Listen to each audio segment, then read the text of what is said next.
Hi everyone. இன்றைக்கி இந்த வீடியோவில் நம்ம என்ன பார்க்க போகிறோன்னா, ஒரு லாங்குவேஜ் கற்றுக்கிறப்போ ரொம்ப முக்கியமாக நம்ம கற்றுக்க வேண்டியது யார்கிட்ட எப்படி பேசணுன்றது.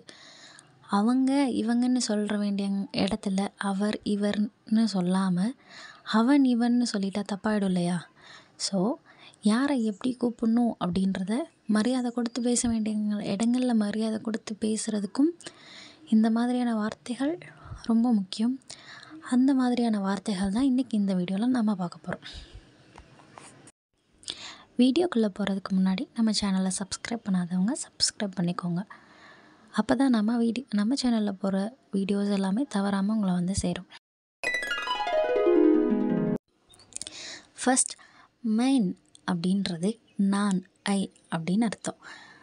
மைன் அப்படின்றத பேசும்போது நம்ம எப்படி யூஸ் பண்ணுவோம் அப்படின்னா, மே அப்படின்னு யூஸ் பண்ணுவோம். பேச்சு வழக்கில் மே அப்படின்னு யூஸ் பண்ணுவோம்.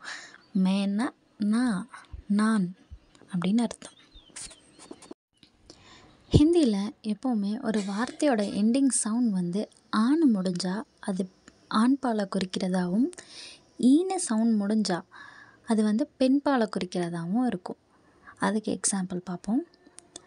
மேரா அப்படின்றது மேலும், மேரி அப்படின்றது வந்து ஃபீமேலும். மேரானாலும் மேரினாலும் என்னுடைய, அது யார் பேசுகிறாங்கன்றதை பொறுத்து. ஒரு ஆண் வந்து என்னுடையன்னு சொல்கிறப்போ மேரானும், ஒரு பெண் என்னுடைய அப்படின்னு சொல்கிறப்போ மேரின்னு சொல்கிறோம். ஒரு வேர்டோட எண்டிங் சவுண்ட்ஸை வச்சு தான் வந்து ஹிந்தியில் நம்ம அவங்க என்ன பால், ஆண் பாலா பெண் பாலான்றதை வந்து நம்ம டிசைட் பண்ணுறோம். ஓகே, நெக்ஸ்ட், முஜ்சே அப்படின்னா என்னிடம், என்னை விட அப்படின்னு சொல்லலாம். என்னிடம்னு சொல்லலாம், என்னை விடன்னு சொல்லலாம். அதுக்கு ஹிந்தி வேர்டு வந்து என்னென்னா முஜ்சே. ஓகே, முஜே அப்படின்ற ஹிந்தி வார்த்தைக்கான தமிழ் அர்த்தம் எனக்குன்னு சொல்லலாம், என்னைன்னு சொல்லலாம். எனக்குன்னு நான் சொல்ல வேண்டிய இடங்கள்லையும், என்னைன்னு குறிப்பிட வேண்டிய இடங்கள்லையும் நம்ம முஜே தான் யூஸ் பண்ணோம். முஜே. ஹம் அப்படின்றது நாம் அப்படின்னு அர்த்தம். ஹம் அப்படின்னா நாம் அப்படின்னு அர்த்தம். எங்களுடைய அப்படின்னு சொல்கிறதுக்கும் நம்முடைய அப்படின்னு சொல்கிறதுக்கும் ஹிந்தி வார்த்தை என்னென்னா, மேலாக இருந்தால் ஹமாரானும், ஃபீமேலாக இருந்தால் ஹமாரேனும் சொல்லணும். எங்களுடைய, நம்முடைய அப்படின்றதுக்கான ஹிந்தி வார்த்தை ஹமாரா, ஹமாரி. நம்ம முன்னாடியே பார்த்த மாதிரி ஆணு முடிகிற சவுண்ட் ஹமாரா, இது வந்து ஆண்பாலையும், ஹமாரி அப்படின்ற இந்த வார்த்தை பெண்பாலையும் குறிக்குது. எங்களுக்கு அப்படின்னு நம்ம சொல்லணும்னாலும், நமக்கு அப்படின்னு நம்ம சொல்லணும்னாலும் ஹிந்தியை பொறுத்தளவு ஹம்கோ அப்படின்னு அர்த்தம். ஹம்கோ அப்படின்னா எங்களுக்கு இல்லைன்னா நமக்குன்னு அர்த்தம். ஹமீன் அப்படின்ற ஹிந்தி வார்த்தைக்கான தமிழ் அர்த்தம் வந்து நாங்கள் அல்லது எங்கள். பேசும்போது நம்ம ஹமே தான் யூஸ் பண்ணுவோம். ஹமேன் அப்படின்னு அந்த இன் வந்து சைலண்ட்டு தான். ஹமே அப்படி தான் யூஸ் பண்ணுவோம். ஹமேனா நாங்கள் அல்லது எங்கள். தூ அப்படின்னா நீன்னு அர்த்தம். தூ அப்படின்னா நீ. அவங்க பெண்ணாக இருந்தாலும் ஆணாக இருந்தாலும் நீ அப்படின்னு குறிக்கணும்னா தூ தான் யூஸ் பண்ணுவோம். ஓகே, நீங்கள் அப்படின்னு ஹிந்தியில் சொல்கிறதுக்கு 2 வார்த்தைகள் இருக்குது. தும், இன்னொன்று வந்து ஆப். இந்த தும் எங்கெல்லாம் யூஸ் பண்ணணும், ஆப் எங்கெல்லாம் யூஸ் பண்ணணும்னு பார்க்கலாமா? தும் அப்படின்றது எங்கெல்லாம் யூஸ் பண்ணணுன்னா, நீங்கள் உரிமையாக பேசக்கூடிய இடங்களில், ஃப்ரெண்ட்ஸ் சர்க்கிளில், இங்கே எல்லாமே நீங்கள் தும் அப்படின்னு யூஸ் பண்ணலாம். ஓகே,